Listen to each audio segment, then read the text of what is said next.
Jó. Hát köszöntünk szépen mindenkit a ö, podcastünkben. Ma Gulliver, ö, a Gulliverről fogunk beszélni. Igen, a könyvről. Igen, jó napot kívánok, jó estét kívánok, én Dr. Kelemen vagyok, és eljöttem erre a nagyon fontos podcastre, úgyhogy köszöntök Jó mindenkit. estét! Jó estét az én nevemet egy másik YouTube csatornáról lehet, hogy már hallották. Amúgy igen, promo, Lehet, promo, hogy igen, Lépcsőház podcast, tessék feliratkozni. Nem megy a, egy kicsit halk mostanság, de igen, nem visszajövünk. megy a tartalomgyártás, de még egyszer visszatér. Ez, Na de, e, ez, e, ez, e, ez egy leak. így van, így van. Ez most ilyen leak jellegű. Aki ezt látja, azt tudhatja, hogy visszatervezünk térni. Fix info. Na de, ugye, Na, szerintem kezdjünk el kezdjünk arról bele. beszélni, amiről akartunk. Igen, Ö, Úgy néz neki az egész dolog, hogy én, hogy legalább így, tehát egy kicsit rendezett legyen a beszélgetés, én feltennék nektek kérdéseket, és akkor ti erről megmondjátok a véleményeteket, ugye nyilván, hát a könyvvel kapcsolatban. természetesen. Ez Mhm. jó ötletnek tartom, igen, ez jó. Rendben, hát akkor szerintem kezdjünk is bele. Ö, Első kérdésem hozzátok az lenne, hogy szerintetek, amikor Gulliver megérkezett ugye a Lilliputiak közé, akkor ők jól fogadták-e Gullivert? Hát szerintem az volt vagy hát az volt a könyvben, ugyebár, hogy Gulliver úgy ébredt, hogy össze volt kötözve, és rengeteg ilyen mini emberke így uh,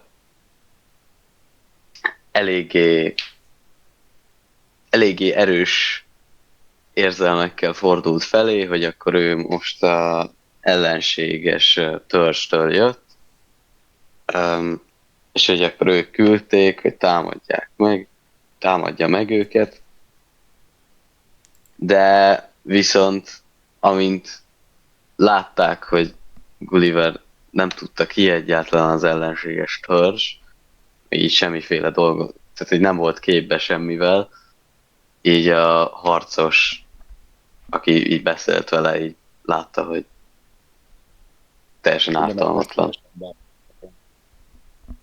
Igen, nekem is, én is ezt gondolom, ugyebár, szóval volt egy ilyen, nyilván megijedtek egy ekkora embertől, ugye ezt érdemes tudni, hogy ezek az emberek hozzánk képest egy hüvelykúj nagyságúak, szóval nyilván egy ijesztő jelenség volt, hogy hirtelen megjelent. Egyébként később Emberhegynek is hívták, úgyhogy ez szerintem egy teljesen normális reakció, hogy megkötözték, de nagyon udvariasan bántak vele, szóval egyébként nem fogadták kifejezetten rosszul, csak nyilván nem tudták, hogy akkor most mi van ezzel az óriási ö, emberféle dologgal, ami hirtelen csak úgy megjelent. Egyébként utána, amikor megpróbált ellenkezni, vagy ilyenek, akkor mérgezett nyilakkal elkábították, de viszont nem ölték meg, ami azért eléggé mutatja, hogy azért ezek becsületes és tiszteletlen méltó emberek voltak. Nekem ez a vélemény. Hát jó van, hát köszönöm szépen. Egyébként én hát én valószínűleg a legtöbb kérdésre csak helyeselni tudok majd, mivel hát jókat mondtak, így hát igen, így, főleg a ti véleményetek lesz a középpontban, de én mondom a kérdéseket, tehát igen. Persze. A következő kérdésem akkor már pedig az lenne, hogy nektek mi a véleményetek a Liliputi birodalom kormányzásáról, így ugye politikai szempontból nézve az egészet. Hát őszintén egy kicsit bizarr, meg egy kicsit buta, tehát, amikor vannak ilyen próbák, vagy ilyen játékok, hogy akkor ő most bátor, és hogy bebizonyítsa a bátorságát, vagy csak szimplán, hogy mondjuk túllépjen egy félelmet, akkor ilyen nagyon veszélyes magasságokba így átmenni, csak úgy átmenni egy kifeszített kötélen. Ez például, de úgy, hogy leesnek, meghalnak. És a király ezt így előszeretettel így nézi, hogy akkor de jó, milyen bátrak az emberei, de leesnek, meghalnak, aztán fogy a nép. Tehát, hogy azt gondolom, hogy... De viszont ezen Gulliver, ha pontosan emlékszek rá, változtat is a király nézőpontján. De Hát igen. azelőtt mondja, Igen, egyébként Gullivernek sok behatása volt utána, ugyebár politikai szempontból, bár utána sokan kicsit ellene fordultak, de erről majd később visszatérünk. Ö, Alapvetően szerintem, az én véleményem szerint egy kicsit ilyen túl bürokratikus volt az egész politikai kormányzás, meg a minden. Ö, és nagyon más szokásaik voltak, ugye, amit te is mondtál, hogy nagyon voltak olyan dolgok, amiket így nagyon mi nem tudunk így kapcsolni. Attól függetlenül nem biztos, hogy kifejezetten rossz dolgok voltak.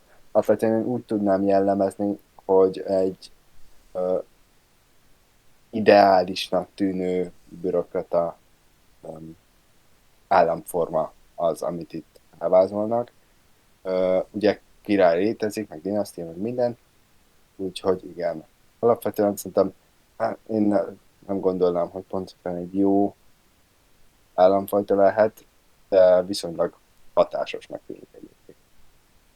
Véleményem szerint. Hát igen, ez mondom, megint csak ugyanezt lehetem mondani. Igen, köszönöm szépen. A következő kérdésem pedig, hogy szerintetek Gullivernek csak úgy a jelenléte pozitív vagy negatív volt így a Lilliputiak és Lilliput számára? szerintem amúgy pozitív volt, hát nem nagyon tehát nem bántott senkit, most nyilván nagy volt, lehet más embereknek ijesztő, de amúgy a Lilliputiak így eléggé kedvelték, vagy nem, tehát hogy mesélt nekik, meg minden, tehát hogy amúgy nem volt rossz, hogy ő ott volt, meg hát persze, amikor az ellenség támadott, vagy hogy is hívják őket, a Blefuscuk megtámadták Lilliputot ilyen hajókkal, ami persze Gulliverhez képest nem volt, ezek nem voltak olyan nagy hajók, tehát ilyen játékcsónakszerű cuccok. És akkor azok ellen be tudták vetni kedves úriembert. Úgyhogy hát a Lilliputiak szempontjából biztos pozitív. Igen, bizonyos szempontból egyet tudok érteni ezzel.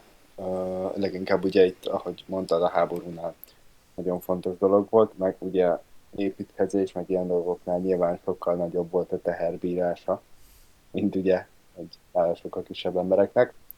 Ami viszont ezt cáfolja, az, hogy ez az ember ugye sokkal nagyobb volt, mint a többiek, és sokkal többet evett, sokkal több helyre volt szüksége. És ez a dolog viszont elég sok pénzbe került, mert ugyebár fenntartani egy ekkora embert, egyébként ezt tudni kell, hogy ők tartották fent teljesen, szóval nem az volt, hogy elment a szomszéd óriás erdőbe, és vadászott magának rendbetételt, hanem a Lilliputiaknak kellett eltartania. És hát el lehet képzelni, hogy ilyen egy centis marhákból mennyit kellett megennie ahhoz, hogy jól lakjon, ugyebár. Úgyhogy ez azért elég sok dologba került a Lilliputiaknak, úgyhogy hosszú távon annyira nem biztos, hogy megérte volna. Egyébként ezért is gondolkoztak végig, hogy nem a kutya a legjobb lesz, hogyha Hát kiteszik a szűrőt. igen, végül is érthető, hogy nem feltétlen van egy birodalom mindig felkészülve egy náluk ennyivel nagyobb létformának az ellátására. Ez Hát igen. nem feltétlenül elvárható, de igen, tehát segített nekik, úgyhogy igazából ilyen is, meg olyan is. Igen, igen. Na, hát ha ezt is kitárgyaltuk, akkor úgy látom, hogy a tervezett időnknek ugye kezdünk a végére érni.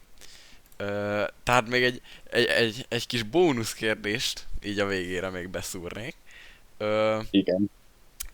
Szerintetek a tengeri áramlatok mennyire befolyásolták Gullivert a Liliputi nyaralása során? Halál komoly a kérdés. Hát ezt most egy profi szemmel nézve, tehát szakmailag nézve, ez a tengeri áramlatok ugye nagyba befolyásolták, ugye mivel Gulliver elindult egy felfedező úton, és akkor, de viszont a hajója egy viharba széttört, és tehát a Gulliver hajótörés szenvedett. Tehát tengeri áramlatok, hogy pontosan a Lilliputiak szigetére, pontosan jókor, és pontosan, hogy túlélte, tehát úgy tudjon oda kerülni erre a szigetre. Tengeri áramlatok ebben nagyon sok szerepet játszottak. Így micsoda felkészült Ez erről válasz. a vélemény. Igen, egyébként ezt a kérdést én is nagyon vártam, mert őszintén szóval kevesen szokták feltenni, de én ebben a témában. Szóval ennek utána néztem egyébként konkrétan. Nem tudom, miért Micsoda pont erre a felkészült. kérdésre akartam válaszolni. Igen, de én megnéztem, hogy egyébként pont az az áramlat, az az északkeleti Liliputi meleg áramlat, ami odasodorta. Azért meleg áramlat, mert ott azon a helyen a víz hőfoka elérheti nyáron akár a 35,7 Celsius fokot. Télen se hűl le jobban 20 foknál, de alapvetően tengernél elég meleg, és ezért hívják meleg áramlatnak. Ez az áramlat, ez egyébként szerintem pszichológiai szinten is megváltoztatta ugyebár Gulliver gondolkodását, mert ugye meleg áramlattal érkezett, ami ezért teljesen más, mint hogy lássuk be, mint egy hideg áramlattal. Én sokkal szívesebben érkezek egy, nem tudom, mexikói partra, ahol finom, meleg tenger van, mint beleugrani a jéghideg északi sarkon, nyilván nem fog belegönni a hülye.